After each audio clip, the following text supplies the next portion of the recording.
നമസ്കാരം.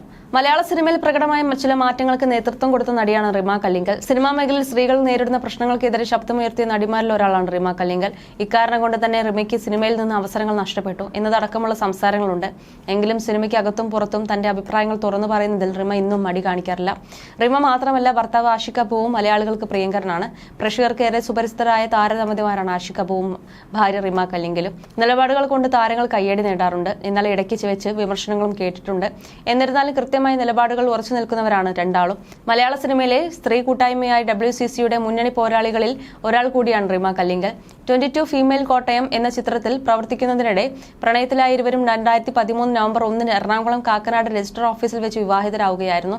ഇപ്പോഴത്തെ ആഷിഖ് കപൂറുമായി ഉണ്ടായിരുന്ന ബിസിനസ് ബന്ധം അവസാനിപ്പിക്കാനുണ്ടായ കാരണങ്ങൾ തുറന്നു പറഞ്ഞ് രംഗത്തെത്തിയിരിക്കുകയാണ് പ്രമുഖ സിനിമാ നിർമ്മാതാവ് Santhosh T Kuruvilla. OPM Cinemas എന്ന കമ്പനി ആഷിഖ് കപൂറിനുണ്ട്. ഇപ്പോഴും ആ കമ്പനി സിനിമ എടുക്കുന്നു. നീലവെളിച്ചം എന്ന സിനിമയുമായി ബന്ധപ്പെട്ട് എനിക്ക് ചില വിയോജിപ്പുകൾ ഉണ്ടായിരുന്നു. പുള്ളി പറഞ്ഞിട്ടാണ് ആ സിനിമയെക്കുറിച്ച് ഞാൻ സരിഗമയുമായി സംസാരിക്കുന്നത്. അങ്ങനെ അവരുമായി ഒരു ധാരണയിലെത്താൻ എനിക്ക് സാധിച്ചു. പക്ഷെ അവസാനം സരിഗമയ്ക്ക് പകരം പുള്ളിയുടെ ചില സുഹൃത്തുക്കൾ നിർമ്മാണ രംഗത്തേക്ക് വന്നു. എന്നെ സംബന്ധിച്ച് അത് ശരിയായിരുന്നില്ല. ഒരാൾക്ക് ഒരു വാക്ക് കൊടുത്തിട്ടുണ്ടെങ്കിൽ അത് പാലിക്കണമെന്ന് നിർബന്ധമുള്ള വ്യക്തിയാണ് ഞാൻ.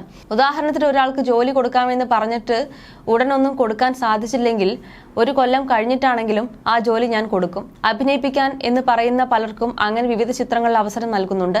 കൊടുത്ത വാക്ക് പാലിക്കാൻ കഴിയാത്തതുകൊണ്ട് ഈ സിനിമയിൽ നിന്നും ഞാൻ പിന്മാറുകയാണെന്ന് ആഷിഖ് കപൂറിനെ അറിയിച്ചു.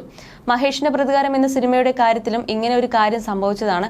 ആ ചിത്രത്തിന്റെ സാറ്റലൈറ്റ് ഏഷ്യാനെറ്റ് കൊടുക്കാമെന്ന് അവരുടെ അവാർഡ് ഷോയുടെ സമയത്ത് പറഞ്ഞതാണ്. ആഷിഖിനെയും ഇക്കാര്യം ഞാൻ അറിയിച്ചിരുന്നു. എന്നാൽ അദ്ദേഹം റൈറ്റ് കൊടുത്തത് മനോരമയ്ക്കായിരുന്നു. മനോരമയ്ക്ക് കൊടുത്തതിൽ പ്രശ്നമുണ്ടെന്നല്ല, പറഞ്ഞതിൽ നിന്ന് മാറിയതാണ് പ്രശ്നം. പിന്നീട് ആഷിഖിന്റെ സിനിമകൾ ഏഷ്യാനെറ്റ് എടുക്കാറുണ്ടായിരുന്നില്ല. ഞാൻ പോയിട്ടാണ് ആ വിഷയം പരിഹരിച്ചത്. ആഷിഖ് ചിലപ്പോൾ നല്ലതിനു വേണ്ടിയായിരിക്കും അങ്ങനെ ചെയ്തത്. അങ്ങനെ ഞങ്ങൾ ആ സഹകരണം നിർത്തുകയായിരുന്നു. റിമ കല്ലിങ്കൽ കാരണമാണ് ആഷിഖ് കപൂറുമായി പിണങ്ങിയതെന്ന് പ്രചരണം ശരിയല്ലെന്നും ചോദ്യത്തിന് മറുപടിയായി അദ്ദേഹം പറയുന്നു. റിമ കല്ലിങ്കൽ ഒരിക്കലും എന്നോട് ഇത്തരം കാര്യങ്ങൾ സംസാരിച്ചിട്ടില്ല. എനിക്ക് ആഷിഖുമായി യാതൊരു വിയോജിപ്പുമില്ല. ആഷിഖ് എന്ന സംവിധായകനെ, ടെക്നീഷ്യൻസിനെ ഇപ്പോഴും ഞാൻ വളരെയധികം ബഹുമാനിക്കുന്നു, ഇഷ്ടപ്പെടുന്നു. എന്നെ സിനിമയിലേക്ക് കൊണ്ടുവന്നത് പുള്ളിയാണ്. ആ സ്നേഹവും കടപ്പാടും പുള്ളിയുമായിട്ടുണ്ട്. ഞാൻ എന്റെ കമ്പനിയുടെ പേരിലും പുള്ളിയുടെ കമ്പനിയുടെ പേരിലും സിനിമ എടുക്കുന്നു. നാളെ ആഷിഖുമായി ചേരുമോ എന്ന് ചോദിച്ചാൽ ചേരാതിരിക്കേണ്ട കാര്യമൊന്നുമില്ല. ആഷിഖുമായി ചെറിയ സാമ്പത്തിക ഇടപാടുമുണ്ട്. ഇന്ന് വരെ അതേക്കുറിച്ച് ഒരു അഭിമുഖത്തിലും പറഞ്ഞിട്ടില്ല, ഇനി പറയുകയുമില്ല. അത് ബിസിനസ്സാണ്, എനിക്ക് തരാനുള്ളതാണ്. ബിസിനസ്സിലുണ്ടായ ചില പ്രശ്നങ്ങൾ കൊണ്ടായിരിക്കാം തരാൻ താമസിക്കുന്നതെന്നും സന്തോഷ് ടി കുരുവിള പറയുന്നു. ഒരു മാധ്യമത്തിന് നൽകിയ അഭിമുഖത്തിൽ സംസാരിക്കുകയായിരുന്നു സന്തോഷ് ടി കുരുവിള.